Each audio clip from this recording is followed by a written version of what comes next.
Reka dushime Imana kuko iduhaye amahirwe yo kongera kugaruka imbere yayo mu buryo bwacu busanzwe, ubwo twigiramo ibyigisho bituyobora mu kwiga Bibiliya. Tugeze ku ngingo yo kuwa gatanu, ni muri cya cyisho cyacu cya munani. Icyisho cyatubwiraga ngo gusohoza ubuhanuzi bwo mu isezerano rya kera, gusohoza ubuhanuzi bwo mu isezerano rya kera. Aha turahabona uko ubutumwa bwiza bwa Yohana bwongeye kugaruka ku gusohora k'ubuhanuzi bwari bwaravuzwe kera. Byari mu isezerano rya kera, byari byaravuzwe n'abahanuzi, bivugwa mbere y'uko biba. Nuko rero Yohana mu kutwandikira ubutumwa bwiza ayobowe na Mwuka Wera yongeye kugaruka ku magambo yahamyaga Yesu nka Mesiya ariko yabonekaga mu isezerano rya kera. Rero tubona Mesiya aza mu isi nko gusohoza ubuhanuzi bwari mu isezerano rya kera bw'ibyari byarahanuwe. Muribuka ko ejo twasoje umugabane wa kabiri, twari twabonye umugabane wa mbere n'uwa kabiri bw'ingingo yo kuwa kane no kuwa gatatu no kuwa kane. Byatubwiraga ngo ubuhanuzi bwo mu isezerano rya kera bwerekeye kuri Yesu. Ubuhanuzi bwo mu isezerano rya kera bwerekeye kuri Yesu. Twabonye ko haba Zaburi, haba abahanuzi nka Yesaya, byaba yewe no mu bitabo bya Mose, twabonye ko hari amagambo menshi yagiye agarukwaho yahamyaga ko Yesu yari Mesiya wagombaga kuza.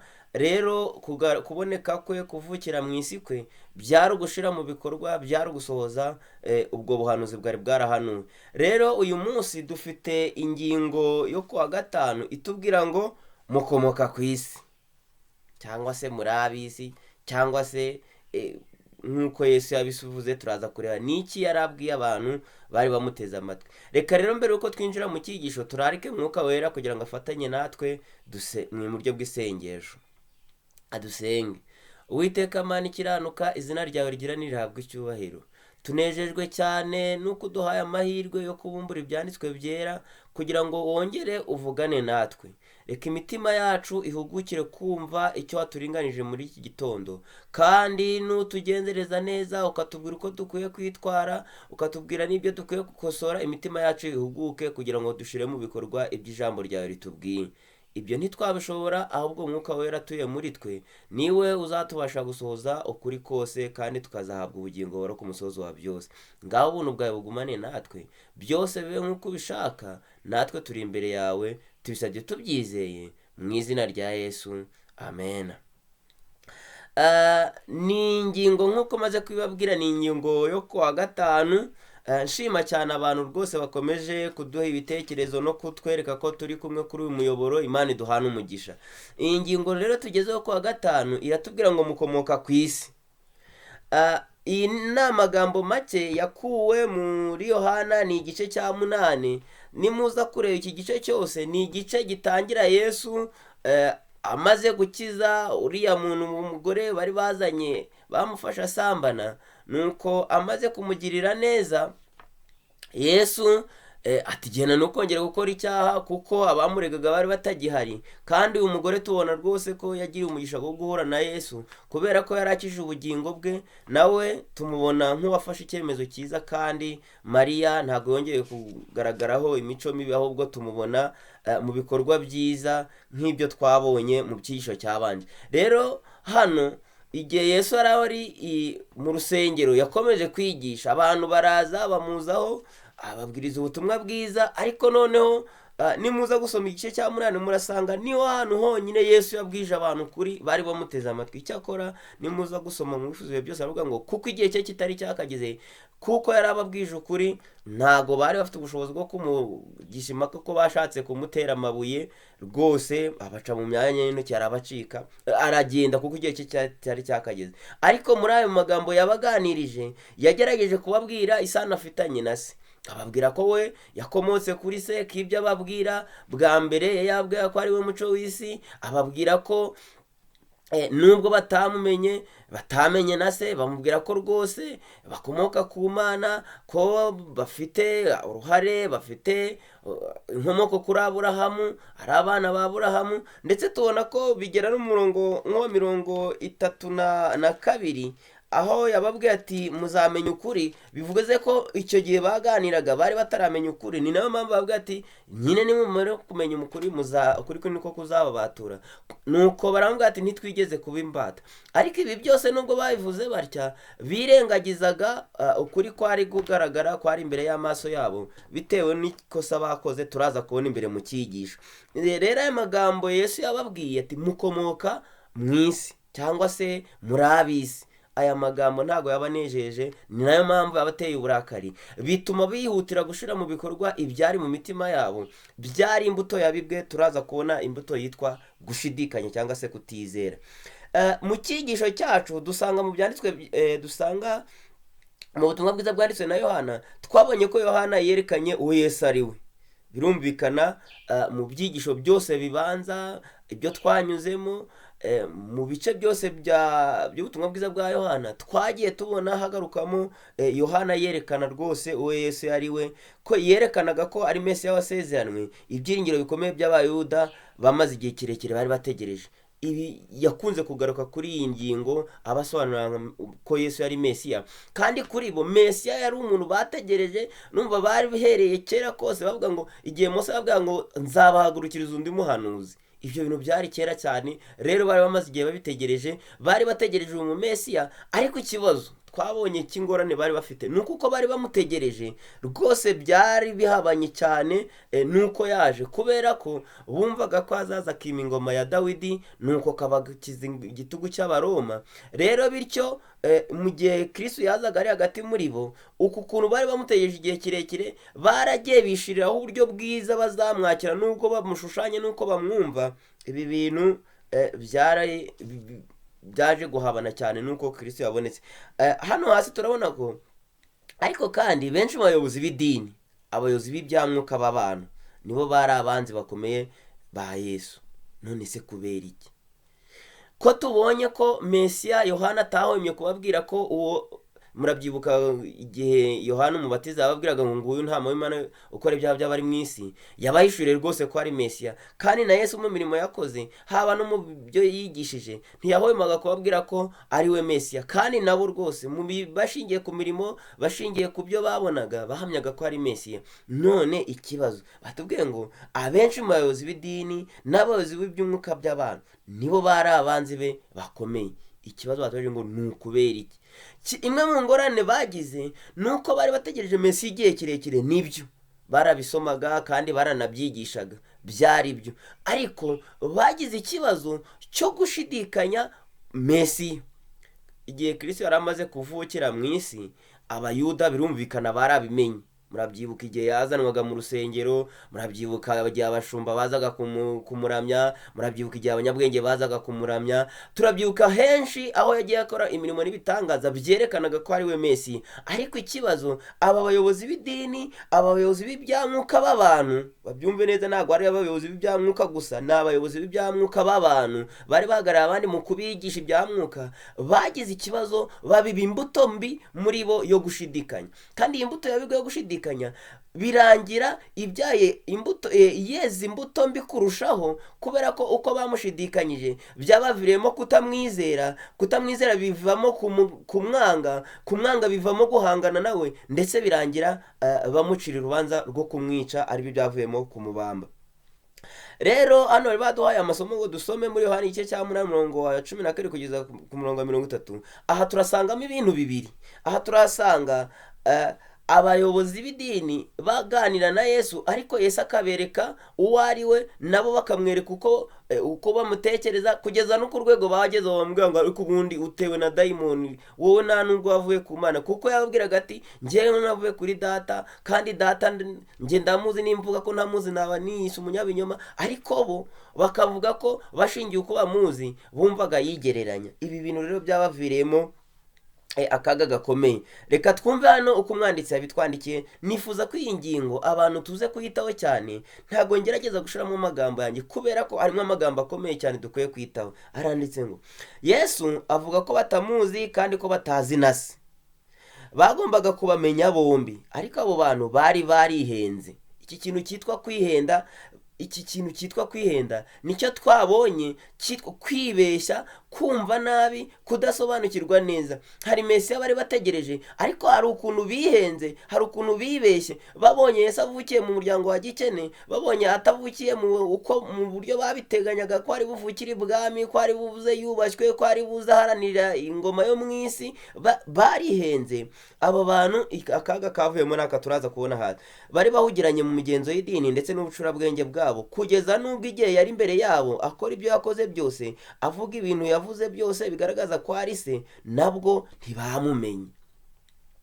Bagiye kutubwira ibintu bibiri bitangaje. Icya mbere, aba bayobozi b'idini mu bya mwuka, aba bayobozi bari bahagarariye abandi, barihenze, ariko nanone hari ingorane batubwiye, bari bahugiye mu mihango yabo, mu migenzo yabo n'ubucurabwenge, kugeza n'ubwo igihe yarahagaze hagati muri bo batigeze bamenya ko ari we. Ikindi cya kabiri, Yesu yaravuze ati mukomoka ku isi. Mu yandi magambo, uko baba ari abanyedini kose, ntabwo bari bafite ibya mwuka, nta nubwo bari abantu bubaha Imana, nubwo bari abatambyi, nubwo bari abayobozi, nubwo bari abigisha, ntabwo bari bafite ibya mwuka. Ikintu gitangaje cyane, nta nubwo bubahaga Imana.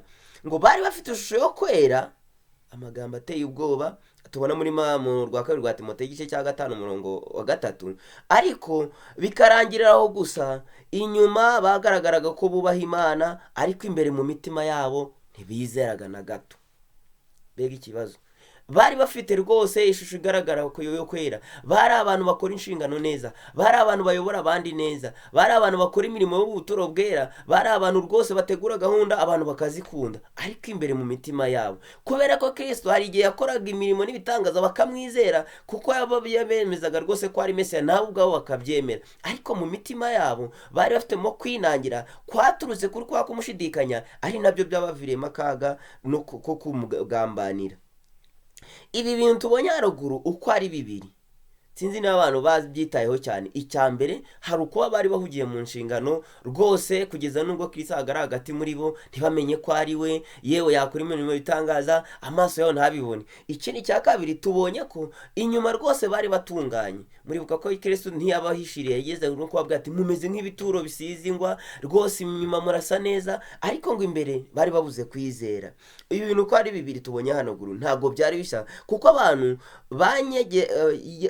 ibi bintu tubonye haruguru ntabwo byari bishya kuri aba bantu, ahubwo Kristo yari yaranabivuzeho, abivugiye mu kanwa k'umuhanuzi Yesaya igihe yavuga ati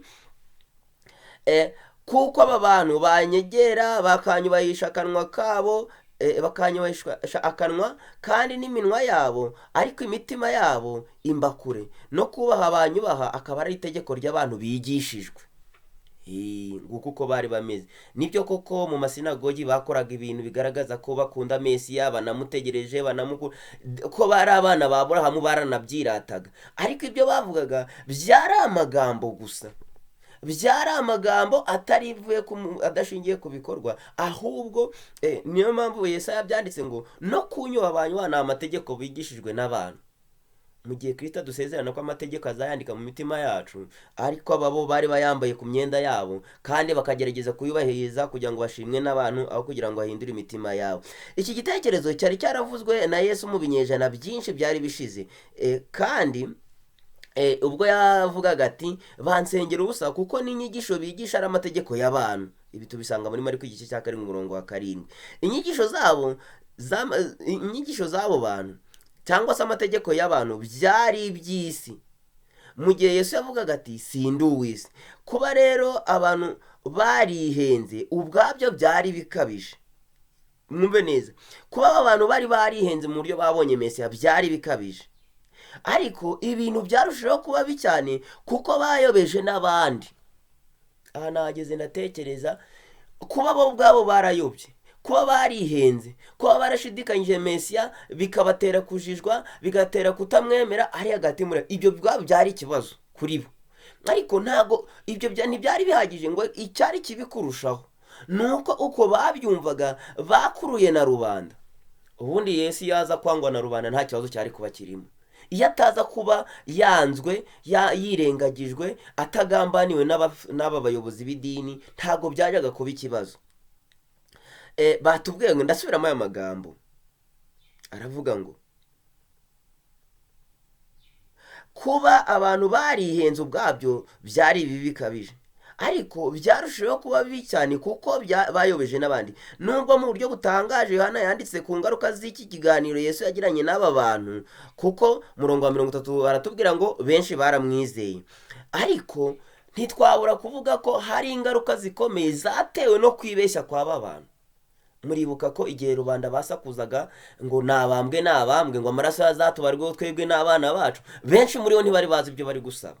icyakora abayobozi b'idini bari babizi, kuko murabyuka ari kwa Pilato, ngo Pilato yaramurebye abona nta cyaha mubonyeho, ngo asohotse hanze yumva urusaku rw'abantu. aba bantu basakuzaga nta kintu bari bazi, uretse ko bari baguriwe, uretse ko bari bashyuhijwe bakabwirwa ibyo bavuga, ariko biyaturiyeho ibintu bibi. rero ikibazo aba bayobozi b'idini batasobanukiwe na Mesiya byari bibi, ariko byarushijeho kuba bibi igihe rubanda nyamwinshi babahombotse inyuma batazi iyo biva n'iyo bijya. kandi ingaruka murabyibuka muri Yerusalemu ibyo bisabiye byabagezeho. nahoze ntekereza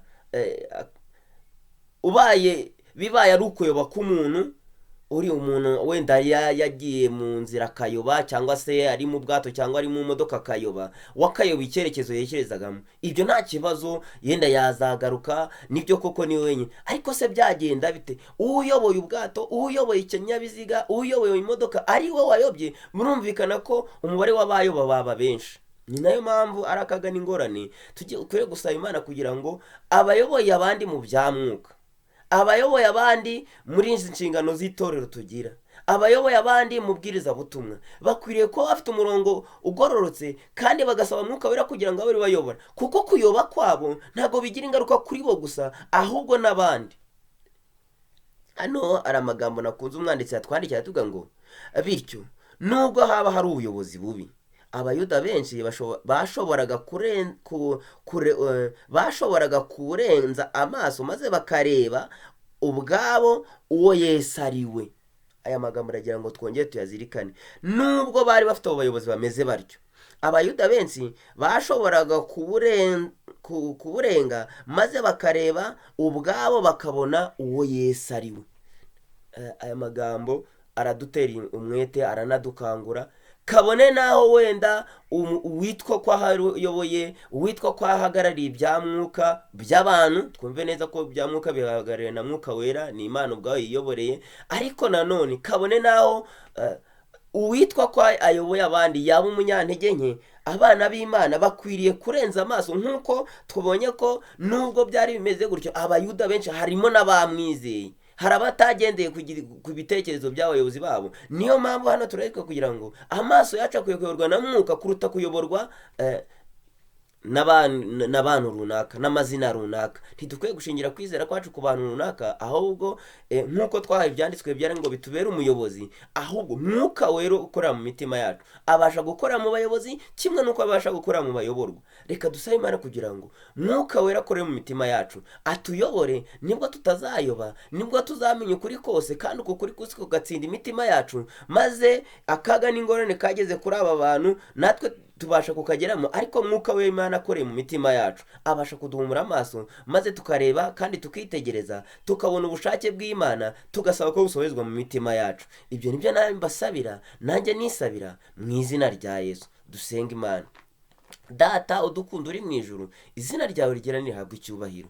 tunejejwe nuko uyu munsi watugeneye amagambo meza atwibukije akaga n'ingorane abayoboye abandi babasha guteza mu mukumbi. ndasenze kugira ngo Data abayoboye, abahagarariye abandi, abigisha, Mwuka Wera amurikira intekerezo zabo. ndakwingize ngo Mwami Imana, he kuba ubitegereza ngo abafatire icyitegerezo kabone nabo baba babaye abanyantege nke, kuko Mwuka Wera yasezeranye kutubera umuyobozi, abasha kutuyobora kimwe n'uko abasha kuyobora ababwirizabutumwa.